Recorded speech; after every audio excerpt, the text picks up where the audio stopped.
Hi everybody, we are back and this is part 4 of beginning introduction to photo painting. I'm Helen Yancy and I hope that what I have to say will be helpful to you. Remember, painting from a photograph and using cloning to do it is to get you started. It's to get you familiar with Painter and enable you to take your favorite picture, whether you are a professional photographer or somebody who just likes to paint or somebody that has a special photograph that you'd like to make into something more than that. That's what photo painting is all about when you're using Painter and using a photograph and cloning from that photograph. There is much more that's available to you than just cloning once you get started. But getting started is what we're about. In the first 3 videos, I showed you how to clone, how to begin your clone, begin your painting, some brushes to select, palettes or tabs that you want to use and have open, basic stuff. And if you remember from the first ones, I am using a layer so that I can show you exactly what the cloning will do when you're painting. You don't have to use layers. The reason I do use a layer though is I can turn the layer on and off all the time. My canvas, which is where my photograph resides, is always pure. It's not touched. I don't paint on it. So if I use a layer above the canvas, and this is what's on the layer right now, if I use a layer above the canvas, I can always turn it off and on and know whether I have lost the kid altogether or invented a new child that doesn't look anything like the old child, which may be very pretty, but it isn't going to make a mom happy. So likeness is critically important, whether you clone or whether you paint freehand, whichever way you do it. So to this point, we have done some skin and we have done a little bit with her hair, and I'm going to show you now how. Let's look close. They're just little strokes, and you can see the brush strokes now on the rest of her. So now I'm going to take my reset way down, push my bleed way up, and all I'm going to do is poke that. Just poke it and make it a painting. All I'm doing is poking it. And remember, with reset out, there's no color. It's just a blender. With that same brush, now watch closely, I am going to stroke on the nostrils of the nose, just a little. Now look at what I've done. That's all I've done. But when I take that off, that's now in that area, that's now a painting.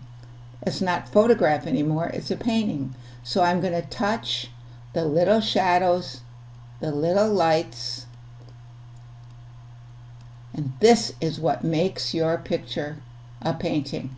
Details, details, details. Go around the eye with this little brush, and there's no color in it. It's a blender right now, so I'm just blending. I'm not cloning. I'm just blending what's there. Little teeny strokes. And I'm poking it, not stroking it. And that's what's going to give the viewer the assurance that this is a painting. Now watch what we're going to do to her little mouth. I'm just poking it. I'm going to make my brush a little bit bigger now. I'm not adding color. I'm just poking it. And if I go too far, I can always clone it back. But now we're going to have a painting.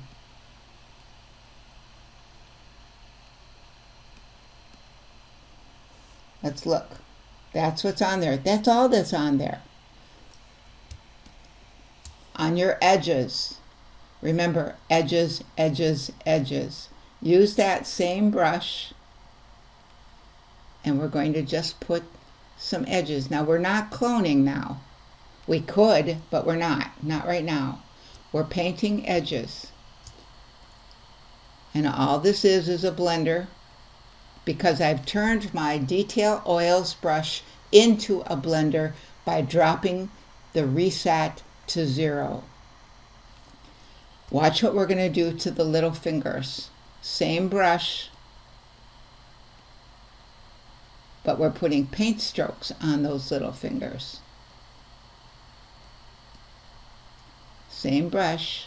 And if you start in the darker areas and pull it into the light areas, it'll work better. If you take the light area and pull it into the darker area, you will lose your detail, and you don't want to lose your detail.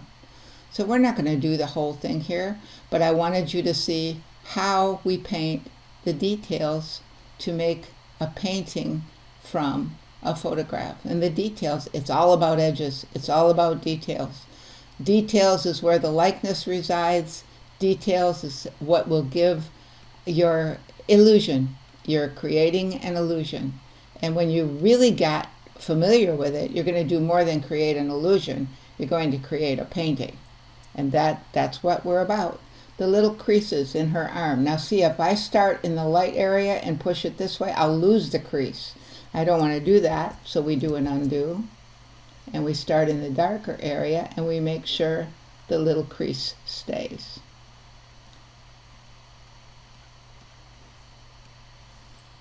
Now take a look at what's there. Not much, not much.